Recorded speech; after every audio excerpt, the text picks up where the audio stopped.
Hello and welcome to another episode of Issues and Insights. My name is Megan Cable with A+ Family Healthcare. Today we are welcoming a team from 911 here in Hardin County. We have Mike Leo and Serena Whiteley with us today. Thank you all so much for joining us. Thank you. Thank you. Awesome. So you all are considered the first responders here at 911. And not everyone understands a lot of what happens over at dispatch at 911. Can you share a lot with us about where you're located and what you all do day to day? Sure. We are actually located in the government building at the Ring Road and Patriot intersection there.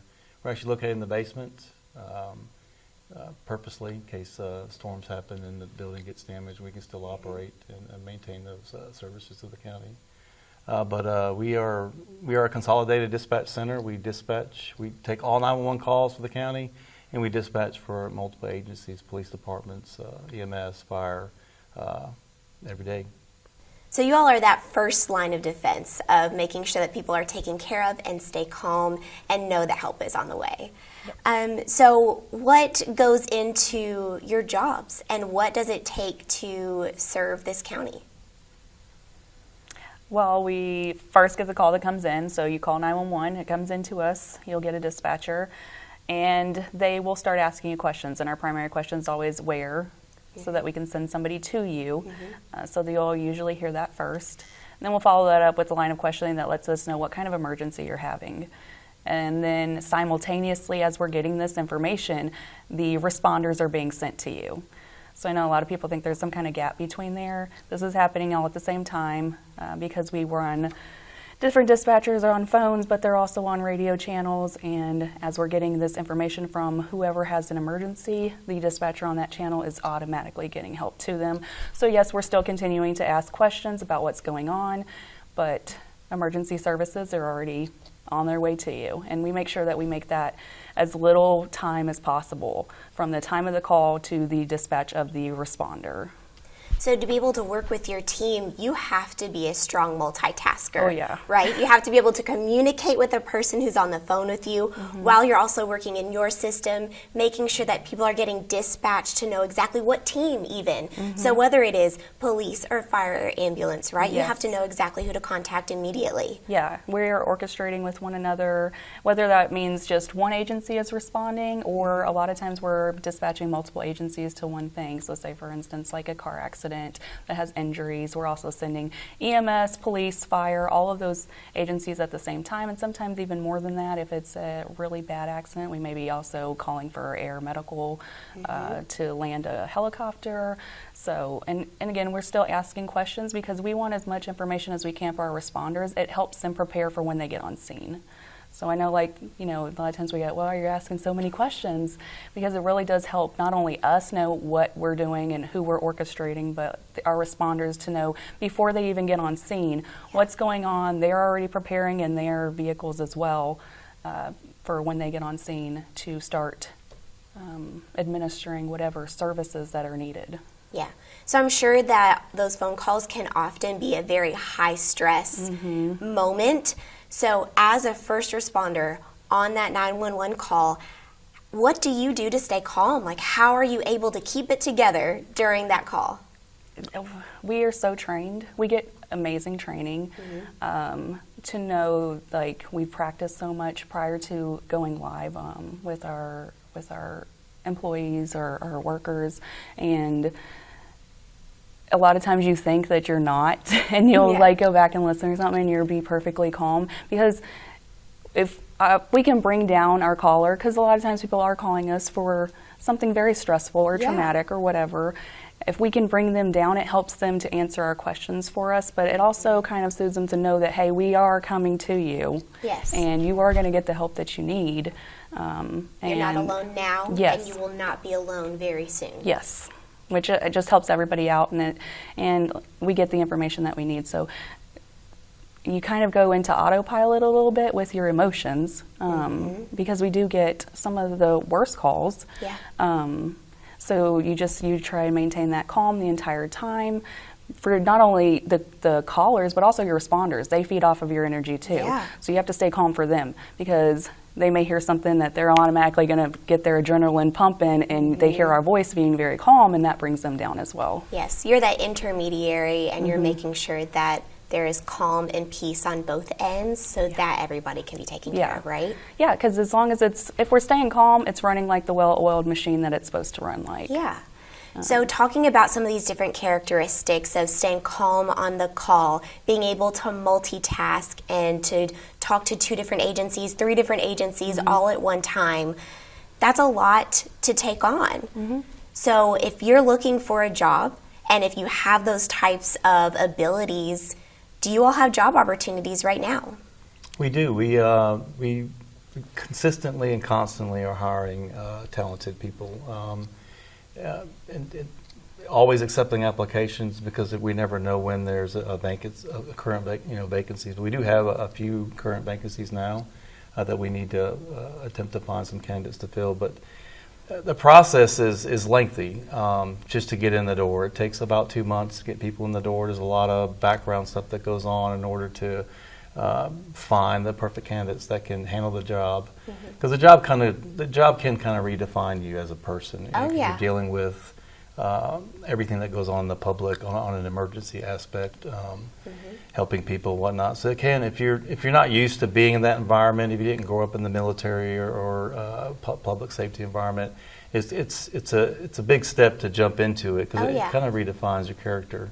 But in the end, it is a great and rewarding career. And I say career, even though it's entry level and there's no experience necessary to begin the job, it ends up being a career because there's so much training. Most of these folks that join us come from all walks of life, retail, some prior military service and whatnot. But in the end, all the training that's provided to them, they're constantly evolving, and it takes a good year to actually get these folks to where they're confident in what they're doing.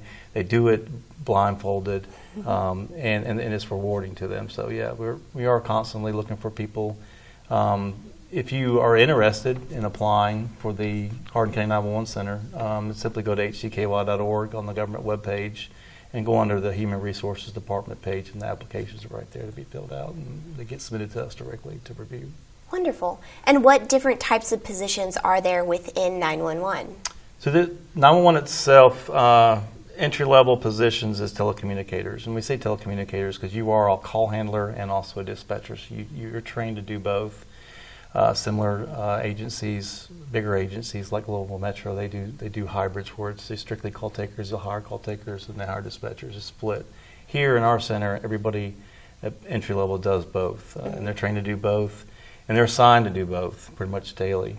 Yes. What positions are in 911? Yes. So beyond the entry-level telecommunicators, we do have supervision. We have frontline supervisors that work every shift. We have trainers, dedicated trainers, dedicated training staff. We also have a separate section. We call it the NCIC section. It's the national, you can relate to this. The National Criminal Information Center. It really has to do with the way we handle warrants, emergency protection orders and whatnot. We enter all those for the sheriff's office and for the courts. Okay. We have a separate section of telecommunicators that work in that area that kind of facilitates that operation. So there is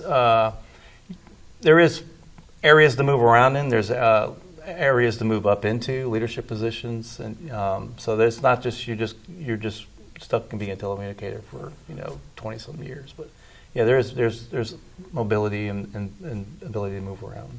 So the growth is there. So it's not just an entry-level position. It's a position that has growth, and Correct. Thinking of it in an aspect of how am I helping people and how am I serving other people around me in my county, right? Correct. So whenever it comes to being a dispatcher, what are those duties? There are a lot of moving parts to be a dispatcher, and I like to call it a telecommunicator because, like I said a little while ago, the first initial phase of training is learning how to take phone calls and triage those phone calls. In addition to taking phone calls, we are what we call an emergency medical dispatch agency. We actually provide pre-arrival instructions to the callers, CPR instructions. We provide this to those callers before responders even get there. And if you know anything about providing CPR, it's a life-saving, measure, because you only have so much time for the win-up opportunity to exist. So Yeah. responders, they have to get in their vehicles, they have to travel. It takes them a few to get there. So Yeah. us helping the caller, negotiate those tasks Yeah. can help. So it's just a lot of moving parts, a lot of multitasking.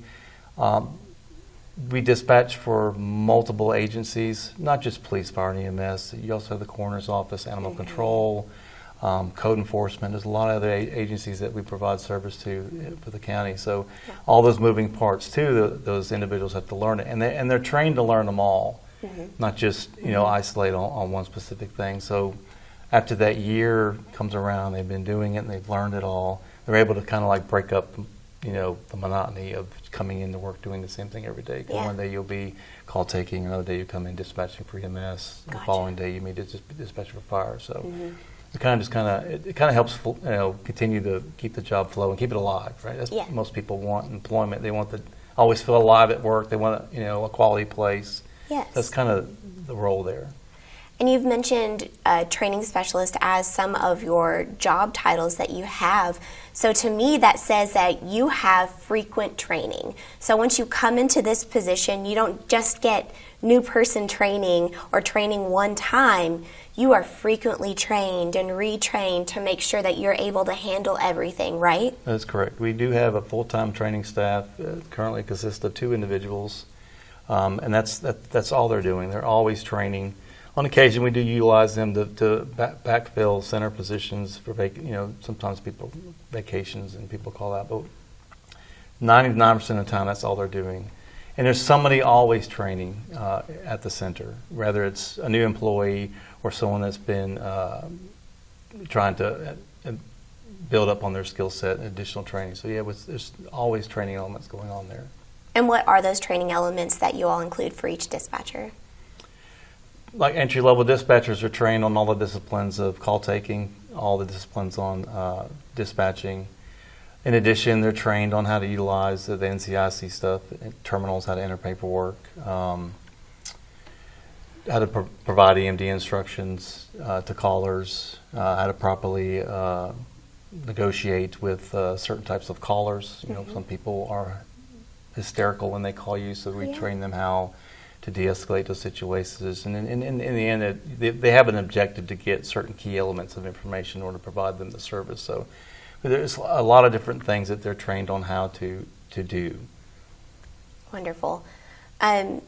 So whenever it comes to working at 911, there is an opportunity for it to be a career, not just a one-time thing. So can you talk to me about maybe some other people who have been there and have made it a career? Well, I can speak for myself. I have actually been employed with Hardin 911 since 2010. I started out as a telecommunicator like everyone else, migrated into training and then to supervision, and then quality assurance, caveat there. And now, 7 years ago, I've been the director. So I mean, there is, if you're in it, if you're there long term, there are potential positions that you can move into. In the end, it's just like any job. You have to have the drive. You have to have the want. You have to have certain skill sets. Leadership skill sets. You want to participate in leadership. You have to want to train people. But yeah, I mean, long-term career people. Most of the folks there now that have been there 10 years plus are in those roles. Yeah. Yeah, like for me, I love the CJIS and CIC portion of what we do, and I have transitioned into that, and so now I do that daily. So it's for law enforcement specifically. Yeah. So it's if you have an item stolen from you, or there's a missing person, a missing juvenile, a wanted person, we enter all of that information into the national database.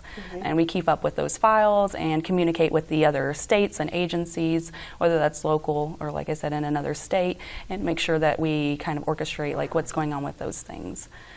And then, so that's, like he said, that's another like position you can move into and move up in, and that's what I've kind of made my career. So you can have a passion as a dispatcher and find where you want to move into specifically. So it's not just one area of growth, there's multiple opportunities.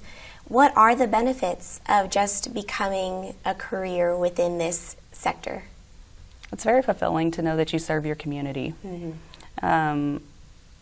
We always say, like, your worst day is our work day, because people usually are calling us when they have some type of emergency, you know, and they're feeling awful or whatever, and we provide those services. And then sometimes, you know, we'll get like that call back being like, hey, I really appreciated what you did. And that's the moments we live for. Yes. When we're saying, you know, somebody's like, that person really helped me out, and I appreciate their service, and that's what we're here to provide. So it's very fulfilling in that aspect to know that you, behind the scenes, you took that call, you got anybody that was needed there, and the situation was handled, and hopefully the best possible scenario and outcome. Yes. And it started with you on that phone. And I can attest to that too, just the benefit of knowing that you are taking care of people, and knowing that it could be somebody in your family, it could be a person that's down the street from you, it could be somebody that you don't even know, and you are taking care of them in a moment that may be one of the most vulnerable moments in their life. Yeah, exactly. And are sitting in the middle of trauma, and you are that first line of defense for them. Yeah. So I feel like that benefit just outweighs anything else that we could have. And coming up next week is the National Public Safety Telecommunicators just week of honoring you all and honoring your team members. So I feel like that benefit right there of just knowing that you're taking care of people and that people can turn around and honor you. What are y'all going to do next week to celebrate and to honor each other? Normally we try to coordinate with outside agencies. There's a lot of agencies that do provide thanks to the comm center. And our job mainly is to coordinate that. A lot of them bring food for the dispatchers to come visit the dispatchers, you know, to say hello, bring, you know, gift items. But in the end, that's really what it is. It's to pick them up and support them. You know, they've been working there all year long, dealing with a lot of different trauma calls and different things. This is just that 1 week to recognize their service and thank them for what they do. Awesome. Thank you all so much for spending some time with us today, talking about how important the 911 Center is to our community. One more time, if they are looking for a job, looking for somewhere to join, can you please share where they can go to apply for positions within 911? Yeah, so if you're interested in working for Hardin County 911, you simply go to hcky.org, that is the county government's website. Move over to the Human Resources page, and somewhere on that page is an application for employment. When you fill out the application, just simply put telecommunicator as a title of the position that you're applying for. All those applications get forwarded to me for review. Most people, pretty much everyone that does apply, we do entertain the initial testing. There's some testing that goes on in the beginning, and then some interview processes. But it does take about 2 months to get someone in the door. So I just ask anybody who does apply to make sure they got a little patience first, because it's a lot of moving parts just to get someone started. So step 1, patience, and then it's going to continue throughout the interview process and the job itself. Yeah.